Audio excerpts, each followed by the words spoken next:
Okay, so welcome to the final panel session here at day 2 of Procurement and Supply Chain Live. And this panel is going to feature some faces that we have seen before today, and also one very new, fresh face as well. So please welcome back to the stage first, David Wiley. Thanks here, David. And also Ruji Mahmood.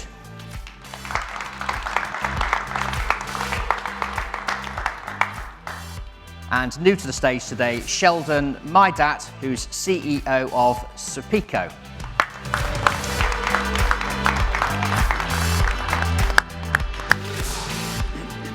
Okay, now obviously I'm going to introduce Sheldon because he hasn't been on stage yet today. Now, Supplier, which I've just been informed is actually a portmanteau of supplier and eco. It is. Supplier. It makes perfect sense when you're told. Supplier leverages the potential in relationships to solve key challenges facing the customer-supplier ecosystem. Supplier was founded in 2017 by Sheldon, an industry leader and respected expert in the field of supplier relationship management. He's led successful supplier transformation programs for high-profile organisations, including Metropolitan Police, Royal Mail Group, T-Systems, BAE Systems, Lloyds Banking Group, and a long, long list. So welcome, Sheldon. So really we should start this panel by me sitting down, I guess. We should start this panel by talking about supply chain disruption, something that we've talked about at length today. Virtually every session has obviously been talking about that. And I know it's a particular hot topic here in the UK at the moment. Obviously there is global disruption going on, and so it does touch, I think, all the territories that we cover. So, Sheldon, turning to you first, what the hell is going on? Well, the world's in a bit of a mess, isn't it, at the moment? So I've spent, as it says there on the intro, I've spent a number of years, 20, 25 years working in the enterprise space, working with the aforementioned companies and others, advising most of those companies going through either outsource or divestment, merger and acquisition, or supplier management transformation programs. And advising them how best to extract value from the relationship space, rather than, or as well as the contract space. The contract space typically contains a pre-negotiated, pre-baked 10 to 15% profit margin. The relationship contains anything upward and north of 25%, but it's hidden, it's unmanaged, it's behaviour-led, and so it's a bit of an intangible. So I spent many years working with these organisations and racking my brains, creating spreadsheets and funky formulas to emulate behaviour-led behaviour, turning it into something objective that we could then manage and measure, because then we can drive, progression against it. So that was and there was no technology to do it. It was spreadsheets and PowerPoints. And a number of those companies really liked what we did and said, can we have it? And long story short, that prompted me to develop it into software. And that's how Supplier was born, and we created it. We developed it through 19 to 20, and then COVID happened. We launched it to trial early 2020, and then we trialed it with BAE Systems, actually, 4 product fit pilots across the organisation, and then we went live. And it's been a real journey and a half. I mean, obviously COVID happened, and that just exposed supply chain for its faults. It's been all about the numbers. And if anything is all about the numbers, it's inherently going to be quite rigid. And as I say, COVID happened, and every analyst out there, McKinsey, Gartner, Hackett Group, Forrester, Big Four, Deloitte, McKinsey's, PW, they're all saying the same thing. Supply chain professionals need to invest heavily in relationship-driven resilience. And I think we all know that now. And that's what I've been saying for years. That's what I'm doing with the spreadsheets, trying to create these. And that's what we do. We create structure within that relationship space, because CPOs have said to procurement teams for years, show me what the suppliers are doing. And I've worked with organisations where the CEOs have called the suppliers a bunch of bandits, and this has flowed down, and it's really unhelpful. But that's quite common, or was quite common. Things are changing. the global head of procurement at BAE said we need to do something different coming off the back of COVID, because if we do hit a recession, that pre-baked margin is going to shrink when business shrinks. So what do we do? Because the only thing that won't shrink are the value targets. They're still up there. So how do we do that? What do? We work with our suppliers. They'll collaborate. And suppliers are better at collaborating than customers because they do it with lots of customers. So that's what we do. We create structure in that traditionally unmanageable space, and we turn it into something objective that we can then supports management, supports measurement, therefore supports growth. That's what we do. Okay. That's what's going on. Okay, that's what's going on. All right, so when it comes to risk, right, we're here to talk about risk and resilience here, and we've talked about some factors there that are affecting this. Ruji, how do you determine what the main risks are, and how do you mitigate them? Yeah, so in procurement, we're looking at risks from a number of different angles. Take your supply chain. So I read some stats. For every supplier they have between 10 and 8 suppliers. So we look at our end-to-end supply chain, because otherwise you're not a value chain leader if you're not looking at the whole and owning it all. So we look at it all and we say, okay, at every step, what are the potential risks and what is the business impact of that? Is it a reputational one? Is it one around human rights and the working conditions of them? The safety aspect? Is it a financial one? Is it a supply assurance one?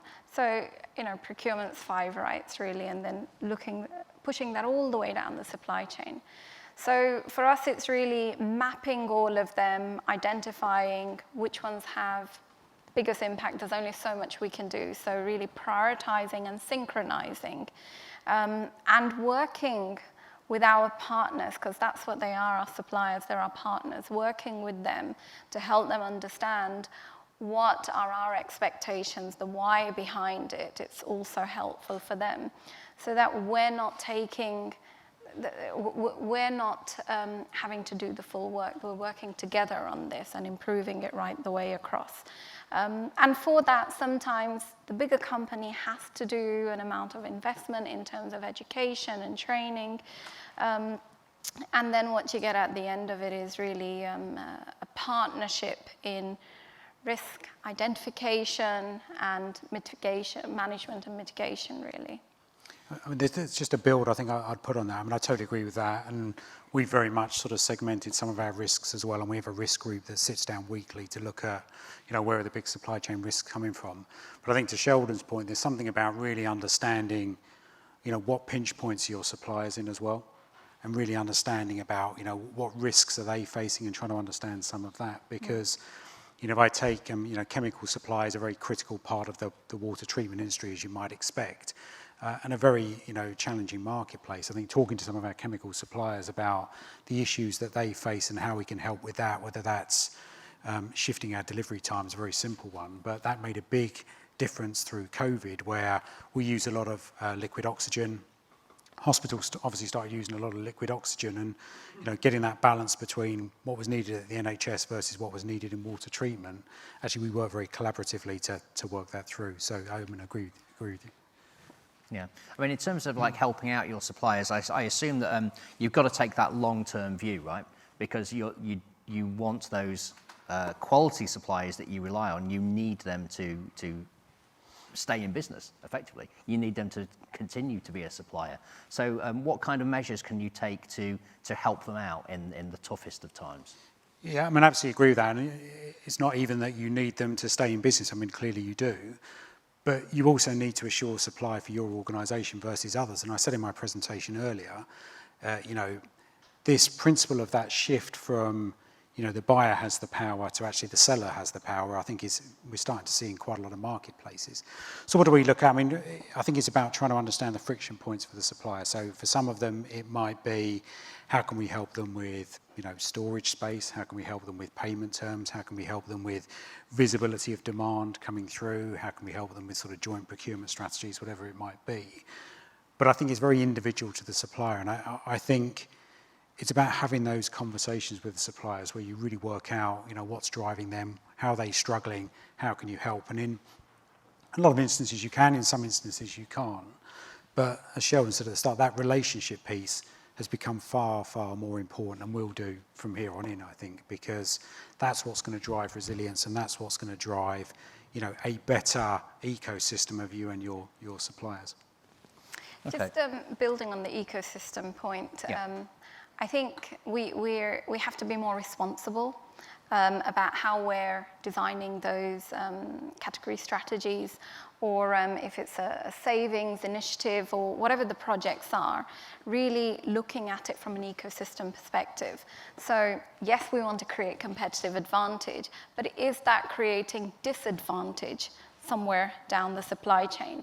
And so constantly being aware of that, I think it helps prevent creating risks, or it helps at least identifying those risks and being able to manage them when they're coming.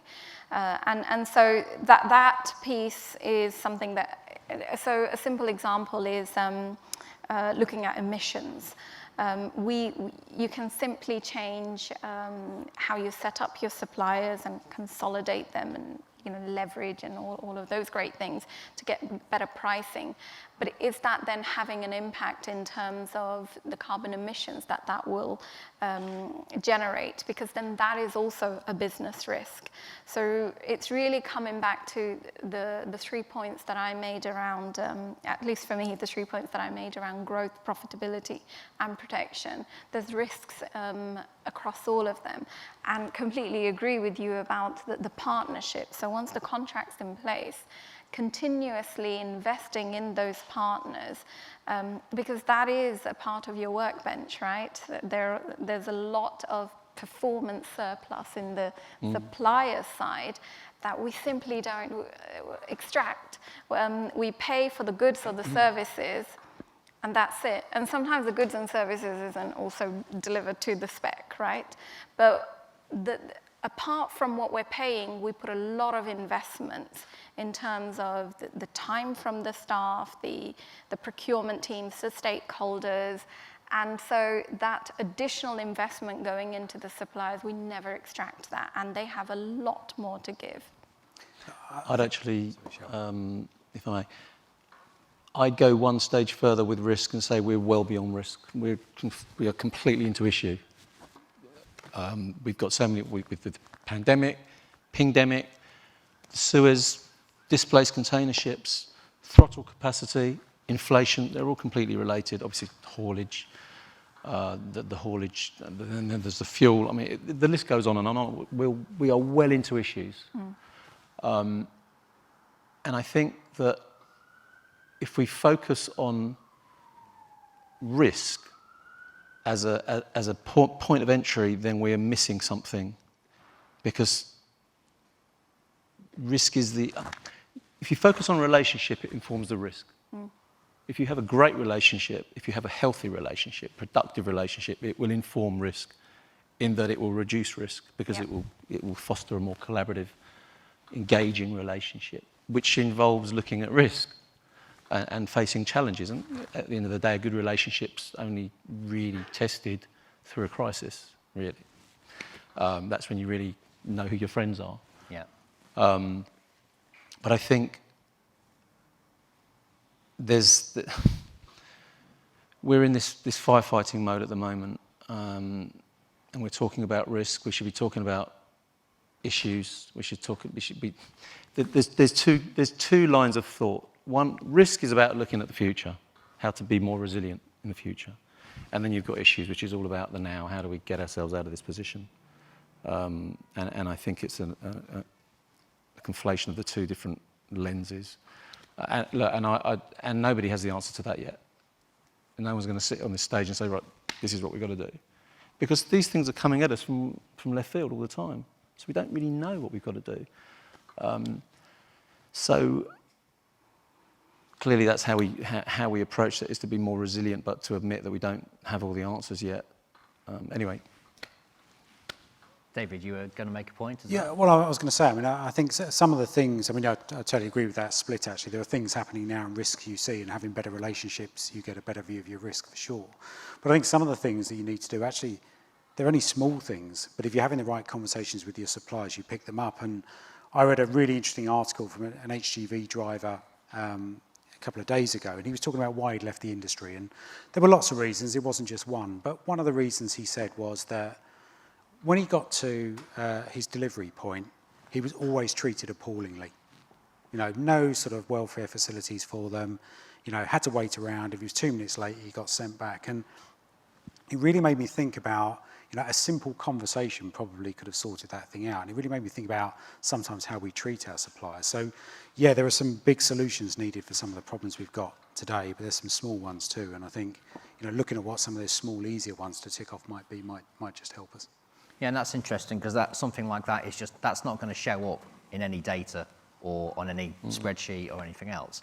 But that's just a human element, isn't it? Well, it's conversational, isn't it? And I think it's those sort of things where if you have the right relationships, those things flag early, because you can say, look, my drivers are feeling like this. They come to your site, and you know, I won't tell you exactly what he said because it's not the right environment, but he said he wasn't treated very well. And you know, that sort of thing can be picked up and resolved very, very quickly, I think. Yeah. Okay. All right. So we've talked about, you know, risk and everything else. So how do we make supply chains more resilient? Because that's what we really need to know. Who's going to start us off? Ruji. I think it's a few things. Investing in our relationships with our suppliers. Some of the best companies I've worked in where there were, I'd say, few supply issues, is where we as procurement people invested heavily in our supplier performance management and relationship.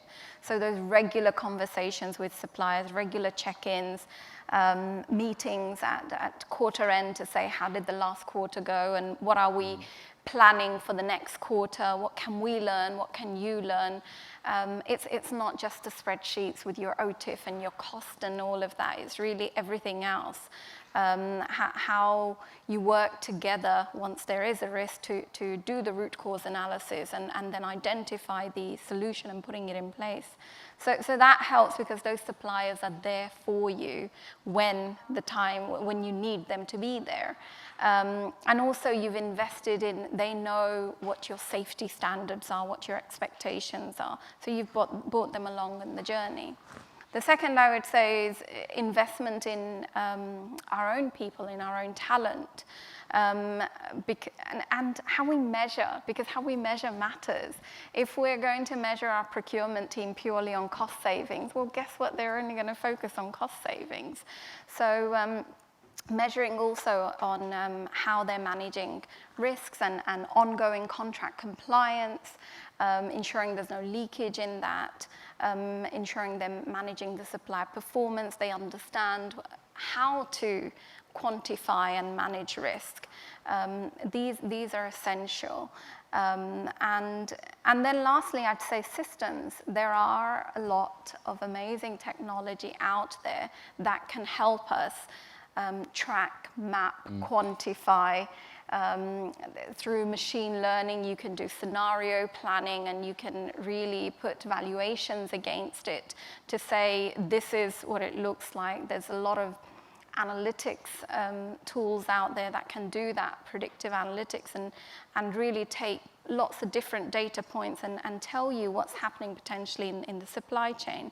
And so when you look at the issue with the drivers and those companies who had invested in their relationship with their suppliers, with their staff who understood how to manage and maintain their risk register, but also the technology where they get that information, the live real-time information, they reacted first, and they're not facing such a big issue, whereas others who hadn't, well, we'll see.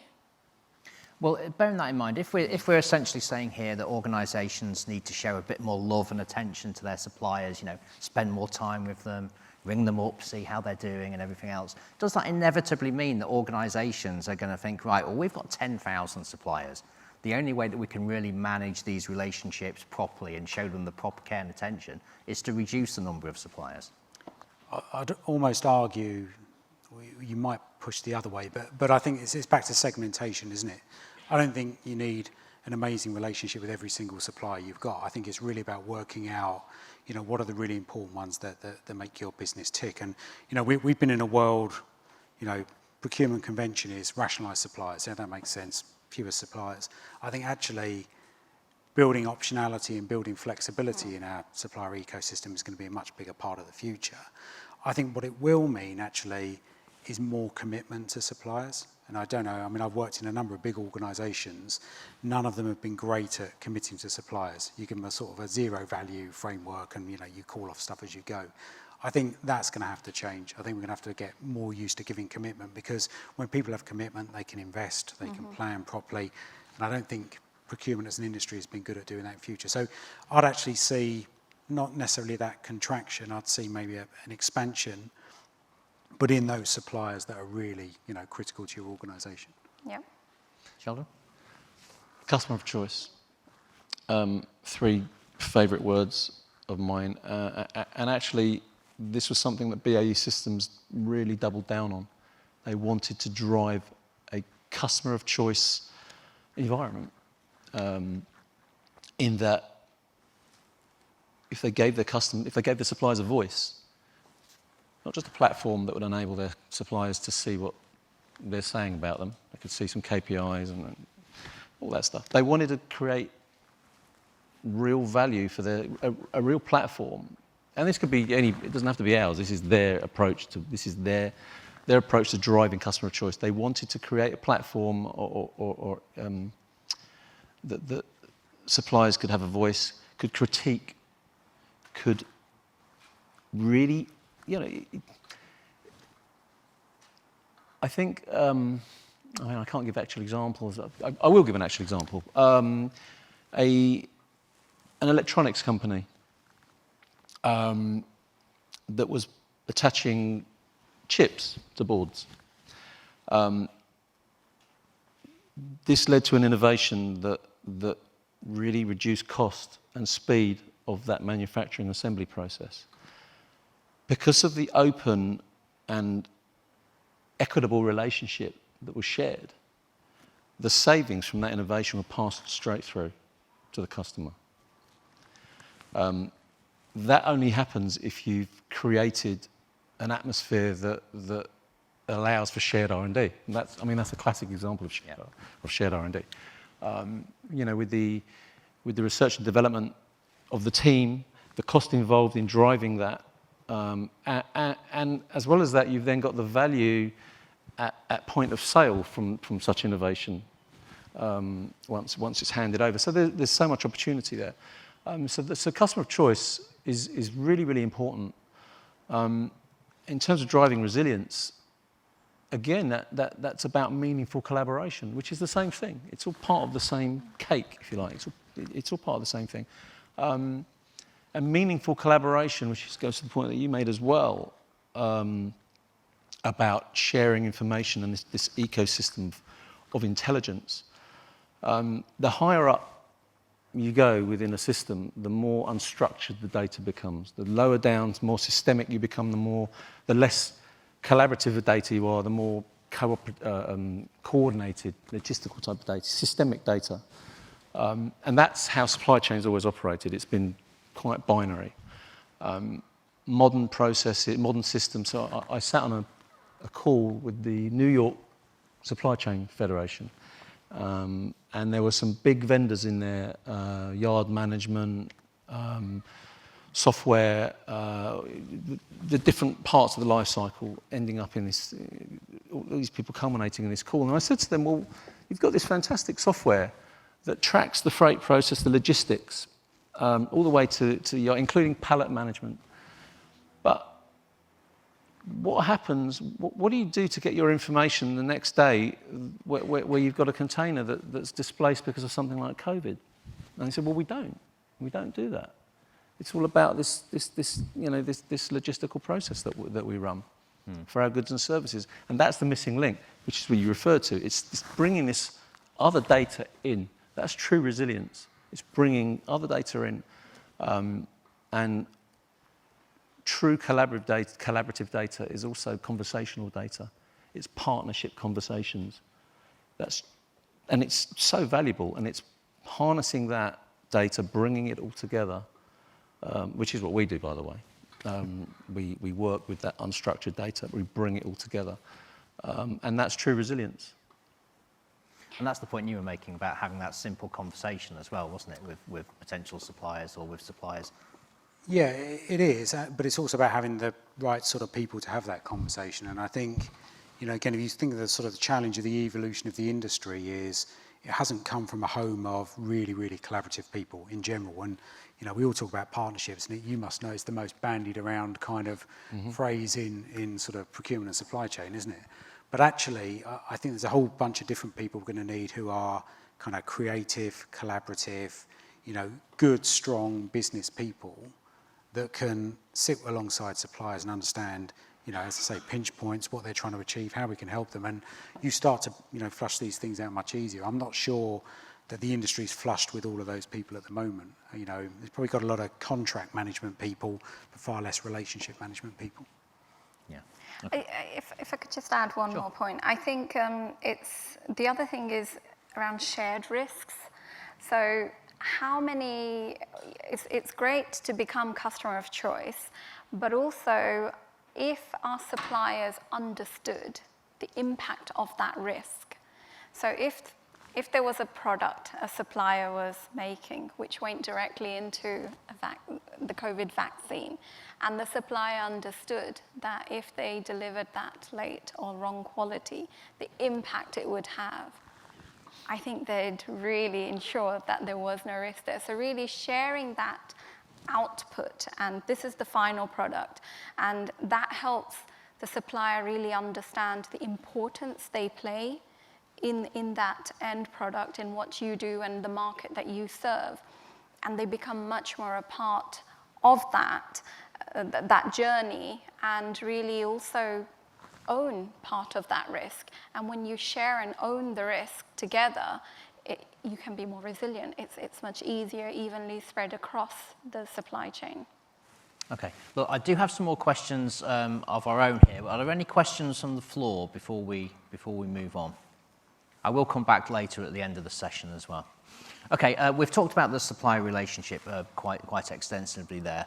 I just want to talk briefly about cyber security. And Sheldon, you mentioned, we have this cake. Maybe the cybersecurity is like the icing on the top, if you like. Are supply chains susceptible? And, well, obviously they are susceptible. How can we protect them? How can we make supply chains more resilient when it comes to cybersecurity? So, interesting, when we were in a talk earlier on, and it referred to the Amazon digital ecosystem. And Amazon is in a fortunate position and they're not the only ones, Apple, another one, and there are others obviously, but they can drive commonality and standardization across their ecosystem.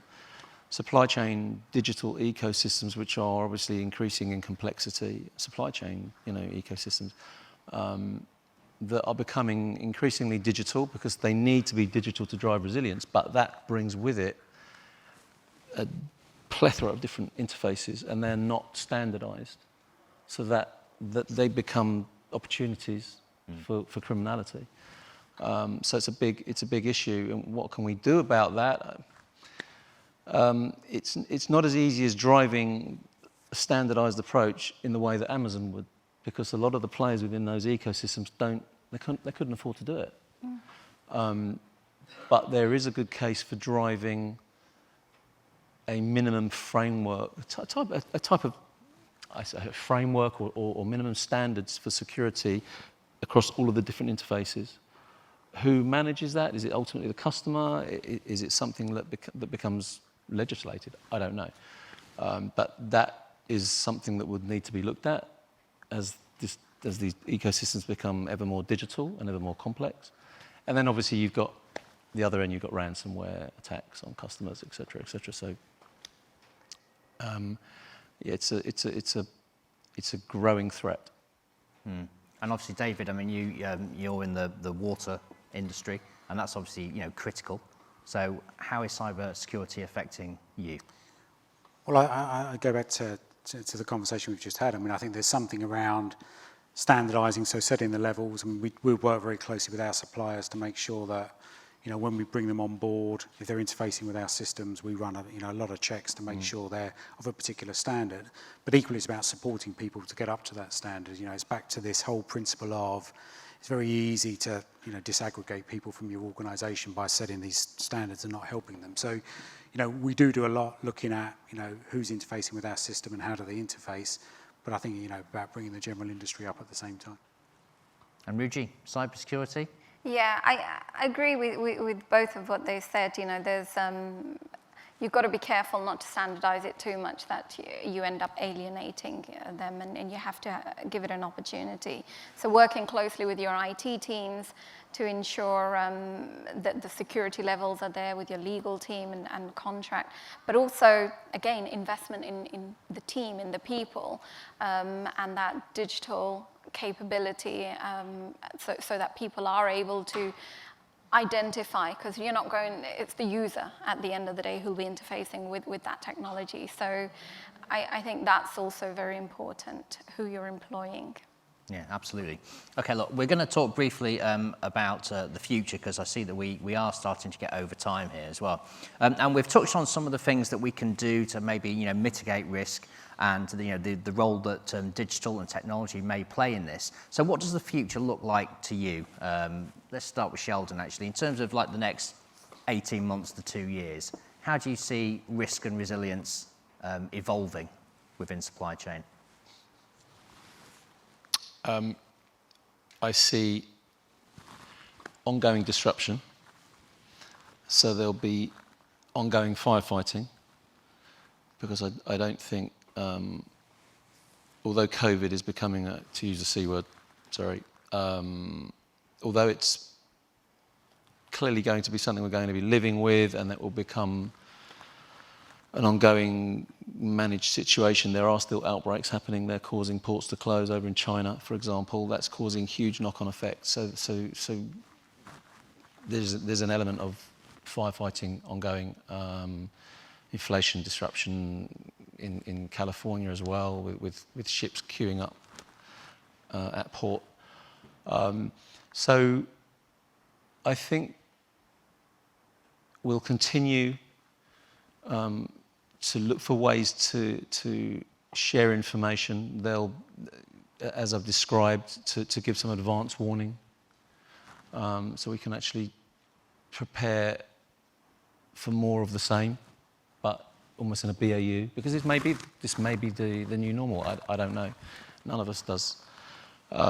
So I think that I think there'll be, if that is the case, they'll be looking at, you know, alternative source, you know, more local supplying, which they've tried and moved away from because of cost, but then, you know, you go and you look further afield for your supply, and then your suppliers end up stuck in the middle of the Pacific for 2 or 3 weeks, then it becomes a bit of a false economy, doesn't it? So there are different attitudes as well. So different attitudes towards how to procure services, increase resilience, increase advanced monitoring, that kind of unstructured layer of data that I was referring to, and the other kind of increased layer of security, as we've been discussing as well, as the landscape changes and becomes more digital. Yeah. David? Yeah, I think there's a few things. I agree with the localism point. I think certainly in the short to mid-term, we're going to see people pull supply chains back in much tighter than they have been before.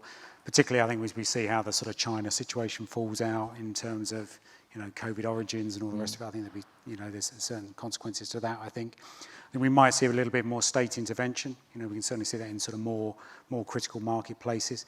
And I think for businesses, you know, you can see, you know, from our side, you know, we think a lot about, you know, investing in supply resilience, whether that be sort of data systems insight. I think it's going to be key. And, you know, I think Sheldon, his business, I mean, I think this has made the business case for supplier management in a way that hasn't been made before. And I think, you know, it's got it on the board agenda, it's got people focused on it, and I think you're going to see a big investment in people really building, we said we talked about partnerships for years. I think they're going to really be building those in the future. So that's, I think, how the future looks for me. And Ruji, final word for you. Something end on a positive for us? I think, procurement's going to be called to the table more to help solve the problems, find the solutions, find new partnerships, new supply chain arrangements. I think it's exciting time for procurement.